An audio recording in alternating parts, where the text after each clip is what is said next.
Ada dua cara yang dapat dilakukan seorang pendidik untuk membangun komunikasi verbal dalam kegiatan pembimbingan diskusi.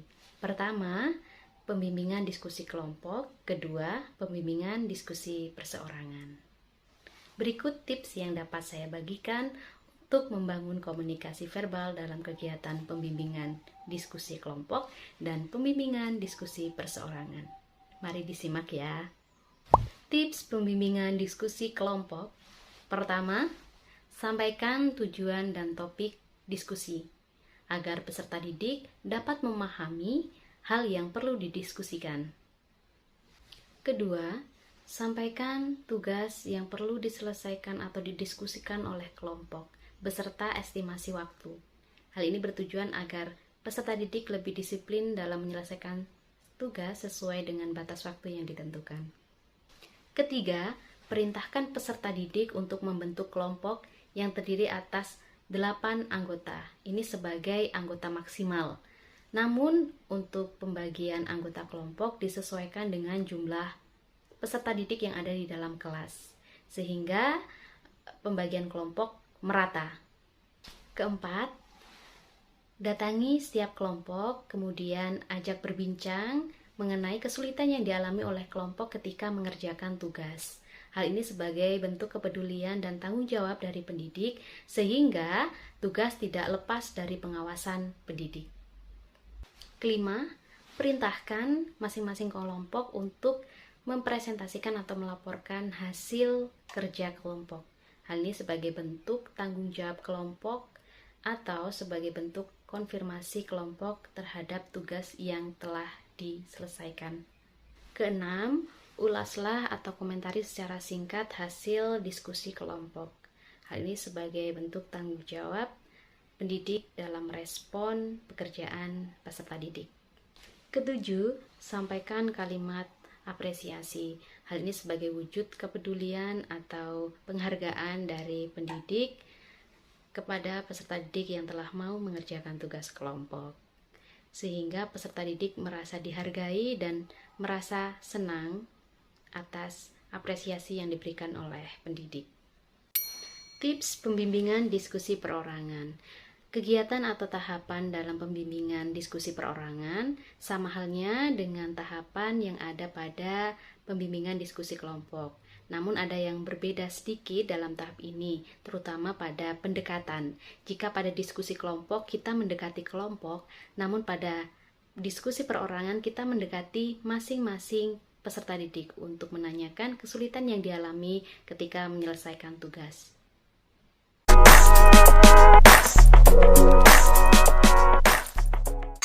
Ada dua cara yang dapat dilakukan pendidik untuk membangun komunikasi verbal dalam kegiatan bertanya.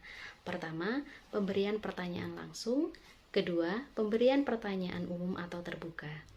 Mari simak tips yang dapat saya berikan untuk membangun komunikasi verbal dalam pemberian pertanyaan langsung, pemberian pertanyaan umum atau terbuka. Simak ya. Tips pemberian pertanyaan langsung.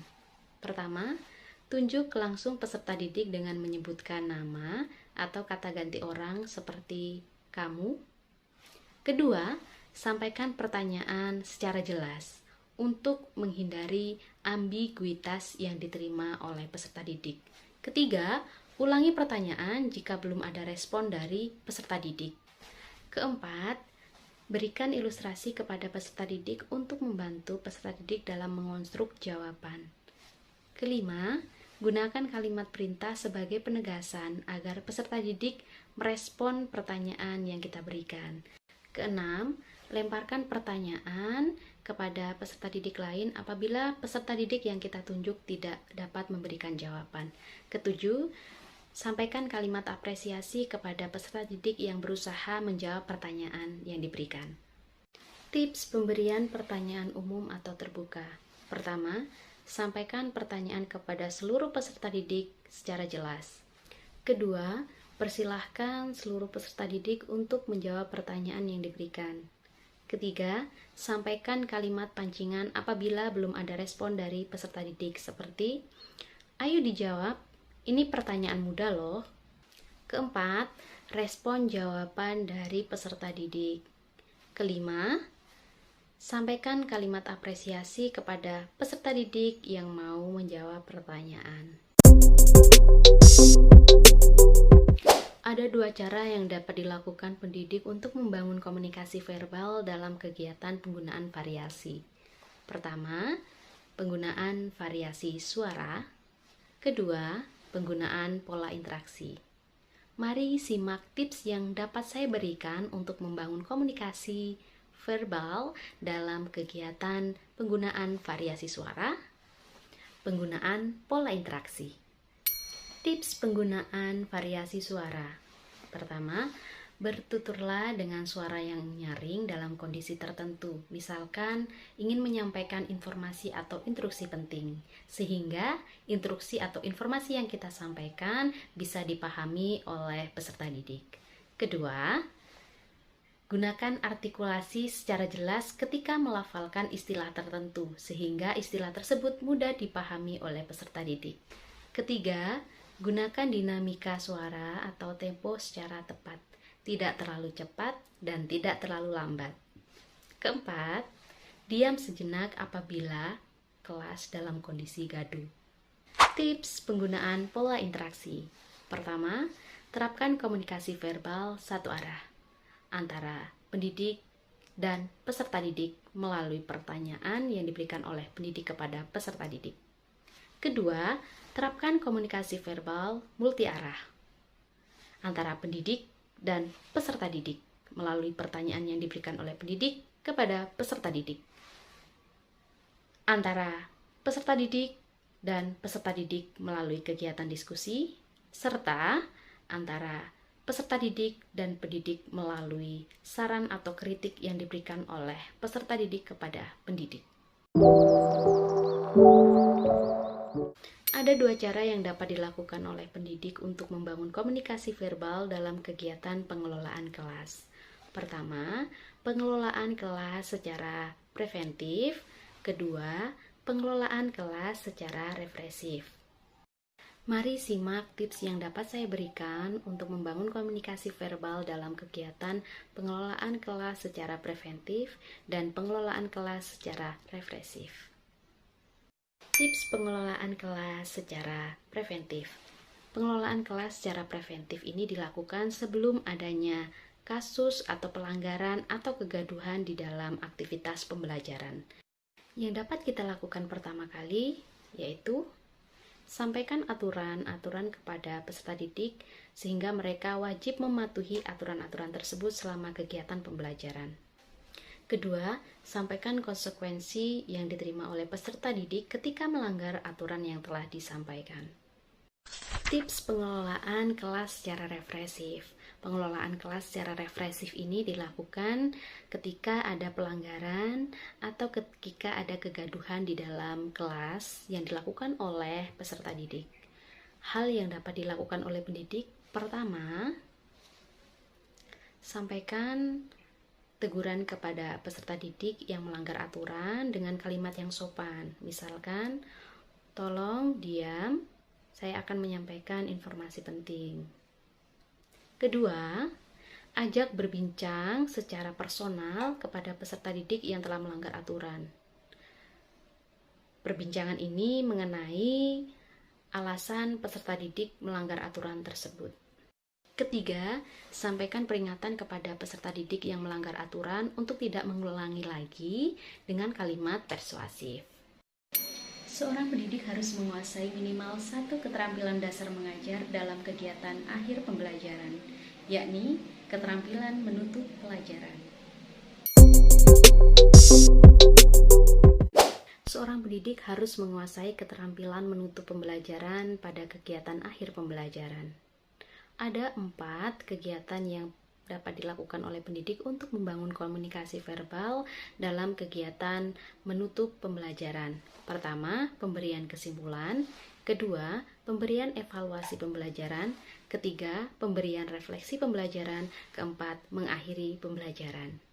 Berikut tips yang dapat saya bagikan untuk membangun komunikasi verbal dalam kegiatan pemberian kesimpulan, pemberian evaluasi pembelajaran, pemberian refleksi pembelajaran, dan mengakhiri pembelajaran.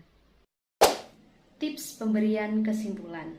Pertama, bertanyalah kepada peserta didik tentang inti materi yang telah dipelajari. Hal ini bertujuan untuk mengukur ingatan dan pemahaman terhadap materi yang telah diterima oleh peserta didik. Kedua, sampaikan ulang poin-poin penting yang perlu dipahami oleh peserta didik sebagai bentuk penegasan terhadap hal-hal penting yang telah dipelajari. Tips pemberian evaluasi. Pertama, berikan pertanyaan seputar materi yang telah dipelajari oleh peserta didik untuk menilai keberhasilan penyampaian materi. Kedua, gunakan kalimat perintah kepada peserta didik untuk mendemonstrasikan atau melaporkan hasil penugasan. Hal ini bertujuan untuk memberikan tanggung jawab, mengembangkan kreativitas dan kompetensi peserta didik untuk mengonstruk pengetahuan atau wawasan guna meningkatkan keterampilan berpikir. Ketiga, gunakan kalimat perintah untuk meminta peserta didik mengutarakan pengalaman berharga di dalam pembelajaran. Hal ini sebagai bukti bahwa pembelajaran merupakan aktivitas bermakna. Keempat, gunakan kalimat perintah untuk meminta peserta didik mengomentari kekurangan dan kelebihan pendidik sebagai pedoman pendidik dalam meningkatkan kapabilitas diri. Tips pemberian refleksi. Pertama, gunakan kalimat perintah untuk meminta peserta didik menjelaskan manfaat yang diperoleh setelah melaksanakan pembelajaran. Kedua, sampaikan tentang keterkaitan materi dengan manfaat yang diperoleh. Tips mengakhiri pelajaran. Pertama, sampaikan topik yang perlu dipelajari pada pertemuan berikutnya untuk membangun pengetahuan awal peserta didik. Yang kedua, ucapkan terima kasih kepada peserta didik sebagai bentuk apresiasi. Ketiga, sampaikan permintaan maaf kepada peserta didik. Keempat, ajak peserta didik untuk berdoa dalam rangka menanamkan nilai-nilai religiusitas. Kelima, ucapkan salam penutup seperti wassalamualaikum warahmatullahi wabarakatuh. Dalam video ini saya juga akan menjelaskan tentang komponen yang perlu diperhatikan dalam komunikasi verbal. Ada 6 komponen. Pertama, hindari penggunaan fonem sebagai tanda jeda berpikir. Lebih baik diamlah sejenak. Kedua, berbicaralah secara jelas dan tidak menimbulkan ambiguitas atau penafsiran ganda. Ketiga, gunakan istilah yang mudah dipahami oleh peserta didik. Keempat, hindari mendominasi pembicaraan sehingga peserta didik terlibat aktif dalam interaksi. Kelima, jangan memotong pembicaraan peserta didik. Berilah kesempatan peserta didik untuk berbicara terlebih dahulu. Keenam, hindari berbicara persoalan yang sensitif atau tidak mendidik. Saya juga akan menjelaskan mengenai tips atau cara lancar berbicara di depan umum yang terdiri atas 6 tips. Pertama, hilangkan rasa ketakutan di dalam pikiran Anda ketika berbicara di depan umum. Hal ini sebagai penumbuhan rasa percaya diri untuk tampil di depan umum. Kedua, relaksasi sejenak dengan cara bernafas dalam, kemudian lepaskan perlahan sebelum berbicara. Hal ini penting dilakukan untuk mengatasi gugup atau demam panggung. Ketiga, biasakan diri untuk berlatih berbahasa Indonesia. Hal ini penting dilakukan untuk menambah perbendaharaan kata sehingga mudah mengembangkan topik pembicaraan. Keempat, kuasai topik atau konsep yang akan dibicarakan. Kelima, posisikan audiens sebagai teman mengobrol. Keenam, lakukan interaksi dengan tanya jawab kepada audiens untuk menghindari kekakuan. Demikian penjelasan dari saya, semoga video ini dapat bermanfaat bagi pendidik atau calon pendidik dalam membangun komunikasi verbal. Terima kasih. Wassalamualaikum warahmatullahi wabarakatuh.